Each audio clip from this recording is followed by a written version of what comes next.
Greetings! I am Auditor Fluffy, and welcome to Puppet Vikings. Today we are going to visit a historic English castle ruin. Hope you enjoy! Welcome to Bolingbroke Castle.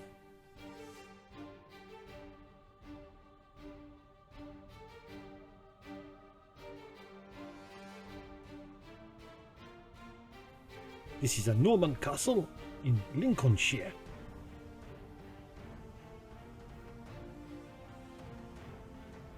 This castle is a courtyard castle or hexagonal castle. It has an outer curtain wall and no keep.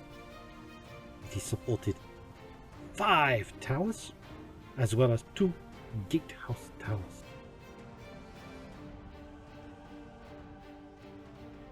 The castle was constructed in around 1220 to 1230 and was probably built by Randulph de Burville, Earl of Chester and Earl of Lincoln. This is one of the 3 administration towers. This is the receiver's tower. This is where records were kept.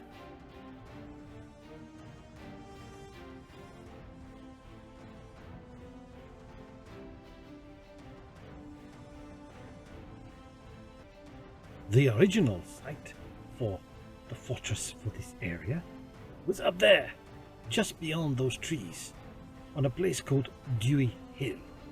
This was a Saxon earth fort. As far as I am aware, there is no actual remains to look at. It is just a farmer's field now. But that's where records say the fort was. This castle has had a long life of use, from being a stronghold for the Earl to the birthplace of the English King, Henry IV. Interesting note, King Henry IV never returned to this castle once he was appointed to be king. This is the King's Tower. It was rebuilt in the 1500s to an octagonal shape. Repairs were required. It would have given it a very distinctive appearance.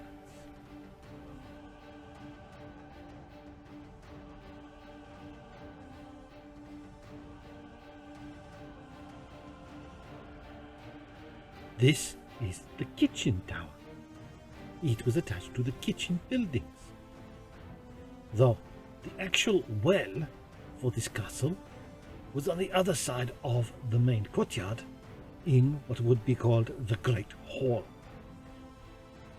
The kitchen tower is the largest of the towers and most intact, although you still see it doesn't have a second floor.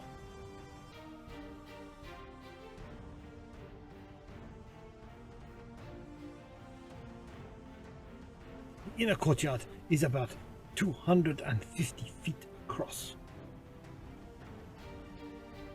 with 12-foot thick walls in places.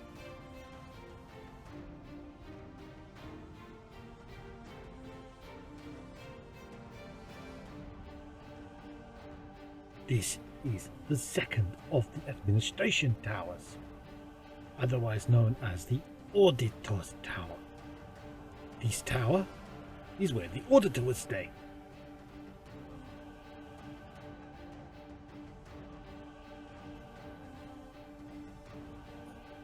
The earthworks that you can see here from the top of the Auditor's Tower has baffled many experts over the years. Some think it was an area to keep cattle. Others claim it was ornamental fish ponds. And some say that it was made later as a fortification for housing troops. Maybe they will never know.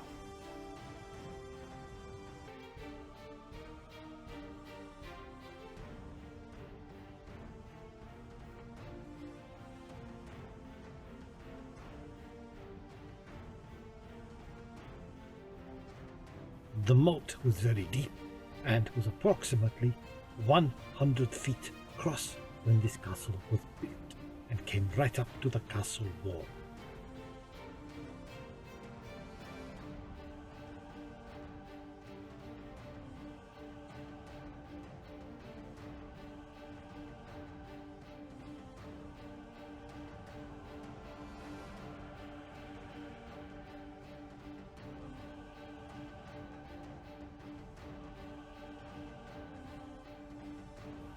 This is the third of the administration towers. Although there's only just the outline left, this is the scribe's tower. I guess this is where they wrote the paperwork. The Great Hall would have rested between the scribe's tower and Gatehouse number 2. It would have been a large building and probably wasn't built until much later in the castle's life.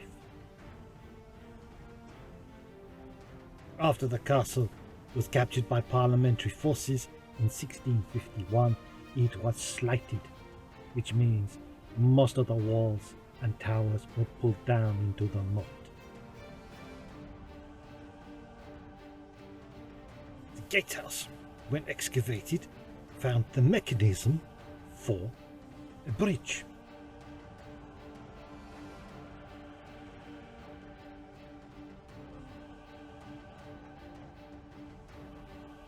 Walking around the outside, you can see the shape of the towers. They are D-shaped or round.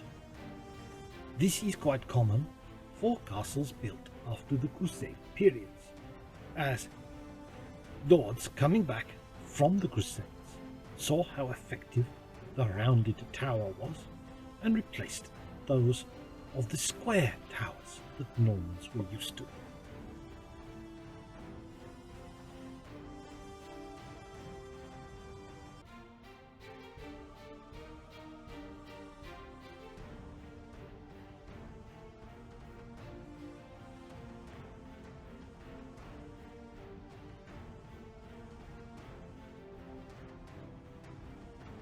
The path we are walking on wouldn't have existed when the castle was in use.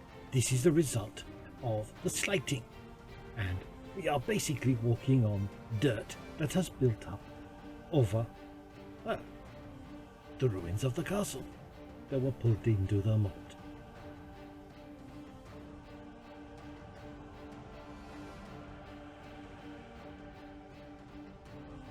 Bolingbroke gets its name from the Saxons in the 5th or 6th century.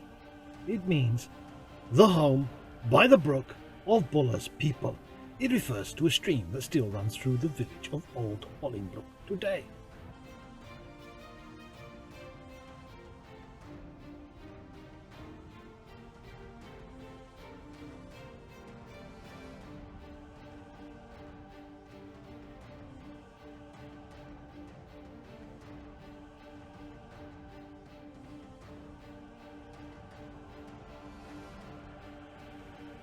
There you see an example of a castle guardrobe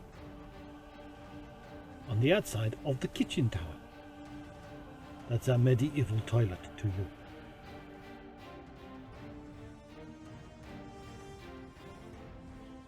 Bolingbroke Castle is in the county of Lincolnshire. It is about 30 minutes by your modern automobile from the resort town of Skegness and the English town of Boston. It is an English heritage site, and you can find directions from their website. Links below.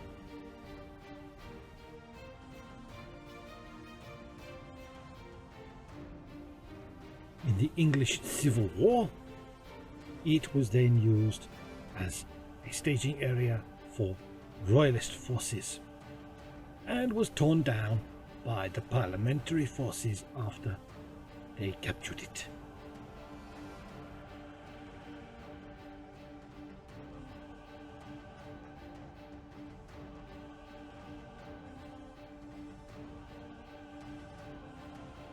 Restoration and excavation of the castle started in the 1960s and 70s, and in the 1990s it was given over to the trust and therefore now open to the public to visit during the day.